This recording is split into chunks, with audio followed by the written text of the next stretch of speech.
At 6:44 in the morning, on a busy Manhattan sidewalk, a masked gunman waited in the shadows between two parked cars. His target? Brian Thompson, the 50-year-old CEO of UnitedHealthcare, America's largest health insurance company.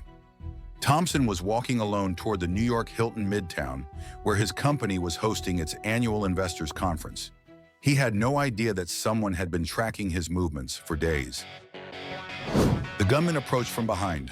3 shots. Thompson collapsed on the sidewalk, and before anyone could react, the shooter vanished into the city. But here's what makes this case unlike anything we've seen in modern American history. The bullet casings left behind were inscribed with 3 words: delay, deny, depose. A reference to a phrase synonymous with how insurance companies avoid paying claims. Within days, this wouldn't just be a murder investigation. It would become a national reckoning about healthcare, about corporate America, and about a young man from a wealthy Maryland family who threw everything away for reasons we're still trying to understand. This is the story of Luigi Mangione. Before we talk about the man accused of killing him, we need to understand who Brian Thompson was. Thompson wasn't some faceless corporate executive. He was a Minnesota native, a father of 2, and by all accounts from people who knew him personally, a well-liked figure within his company. He'd been with United Health Group for over 2 decades, working his way up through the ranks until he was named CEO of UnitedHealthcare in 2021. And UnitedHealthcare isn't just any insurance company. It's the largest health insurance provider in the United States, covering over 50 million Americans. Its parent company, United Health Group, is one of the biggest corporations in America by market cap, right up there with Apple and Google. But here's where it gets complicated. UnitedHealthcare, like many major insurers, had faced years of criticism over denied claims. Stories of patients being refused coverage for life-saving treatments. Accusations that profit was being prioritized over people's health. Thompson himself had reportedly received death threats prior to the shooting. His family later confirmed he was aware of some people that had been threatening him. On the morning of December 4th, Thompson was staying at a nearby hotel and walked alone to the Hilton for the investors conference. No security detail, no bodyguards, and someone knew exactly where he'd be. Within hours of the shooting, the NYPD launched one of the most intensive manhunts in recent memory. They had surveillance footage, lots of it. The shooter was captured on multiple cameras, wearing a black face mask, a gray backpack, and what appeared to be a distinctive jacket. But his face was almost entirely concealed. Almost. In one image captured at a hostel on the Upper West Side where the gunman had stayed using a fake ID, he briefly pulled down his mask. It wasn't much, but it was enough. The FBI released the photos and offered a $50,000 reward. The internet did what the internet does. It went to work. What investigators pieced together was chilling in its precision.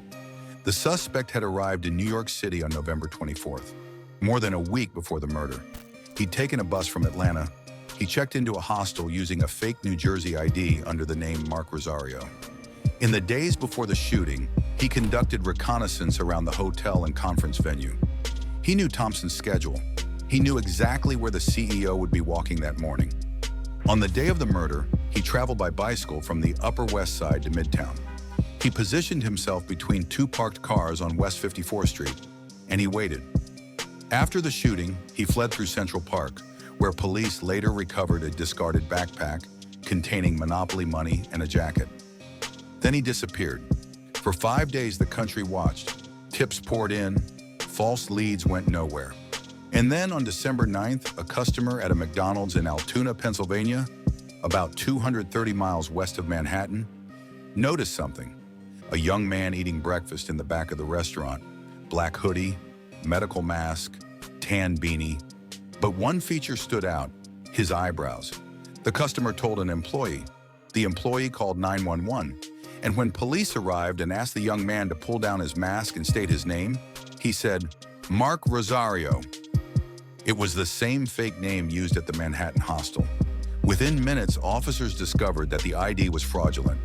And when they confronted him, the young man admitted his real name, Luigi Mangione.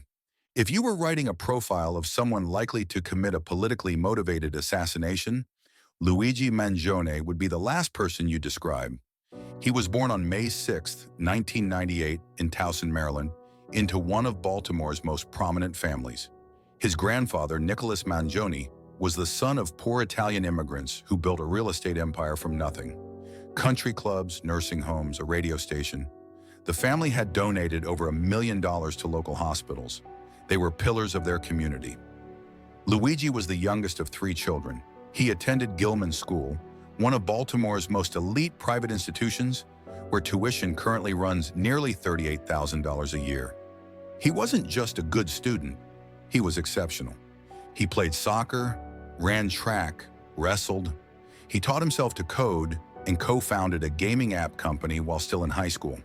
And in 2016, he graduated as valedictorian of his class.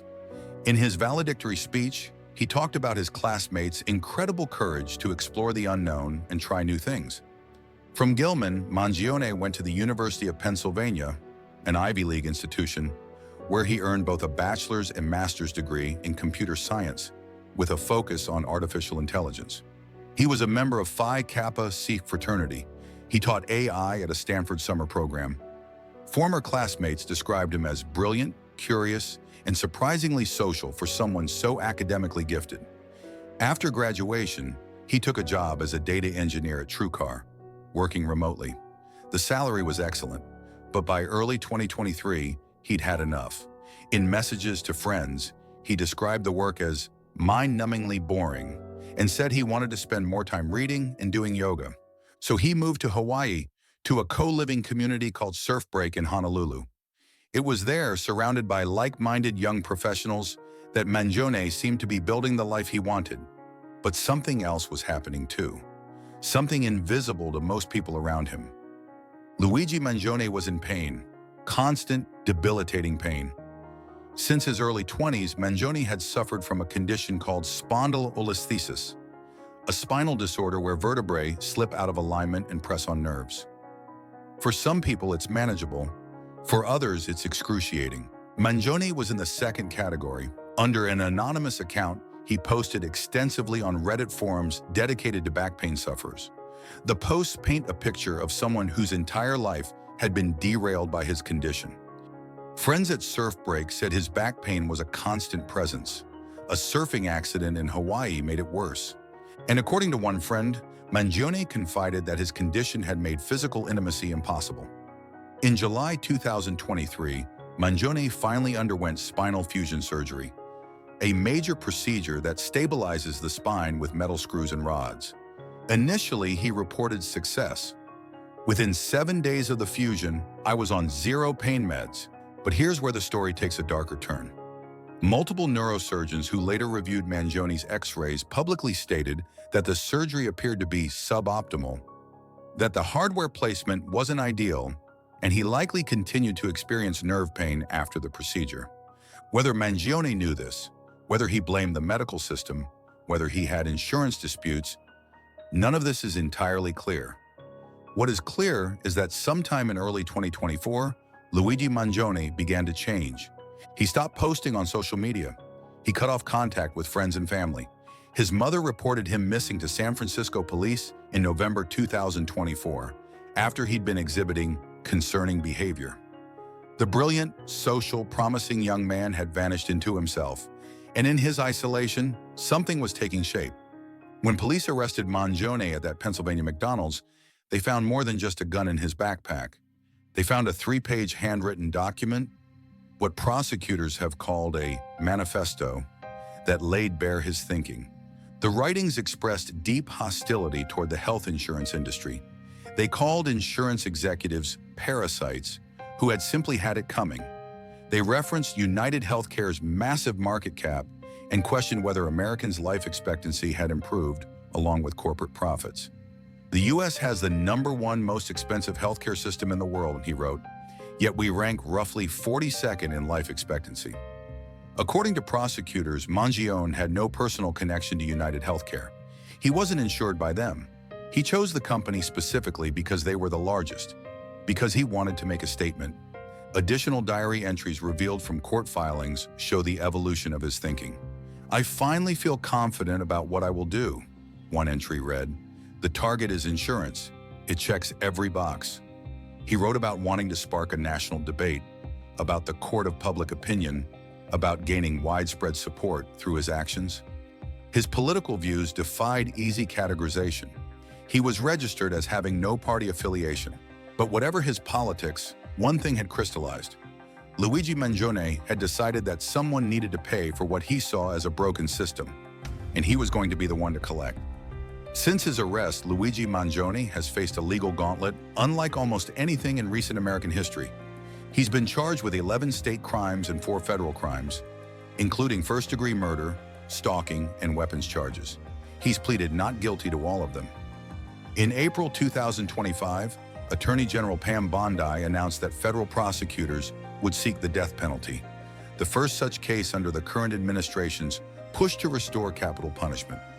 Mangione's defense team has fought back aggressively, calling the death penalty decision political and arguing that the government's public statements have prejudiced his case. In September 2025, they won a significant victory when a New York judge dismissed the terrorism-related charges, ruling they didn't meet the legal threshold. Right now, as of December 2025, pretrial hearings are ongoing. The defense is trying to get key evidence thrown out, arguing that police didn't have a proper warrant to search Mangione's backpack and didn't properly read him his Miranda rights. Officers have testified about the moment they found the gun magazine wrapped in underwear. About the moment one cop said, "It's him, dude." It's him, 100%. No trial date has been set, but when it comes, it will be one of the most watched criminal proceedings in years. And that brings us to perhaps the strangest part of this entire story, the public reaction. Within hours of Mangione's arrest, he became something unprecedented, a folk hero to millions of Americans. The hashtag #FreeLuigi was shared over 50,000 times. Murals appeared in Seattle. A billboard went up in California. His fellow inmates chanted his name. Women packed courtroom galleries wearing pins depicting him as a saint. A Give, Send, Go fundraiser for his defense has raised over $1 million. When he appeared in court wearing a burgundy sweater, the brand's website crashed from traffic. Photos of his ankles and loafers went viral. To be clear, polls show that most Americans view Mangione negatively, but the intensity of support from a significant minority, particularly younger Americans, reveals something deeper. This case has become a mirror reflecting back America's rage at a healthcare system that many feel has failed them. Stories have poured out of denied claims, of people dying because insurers refuse to cover treatment, of families bankrupted by medical bills.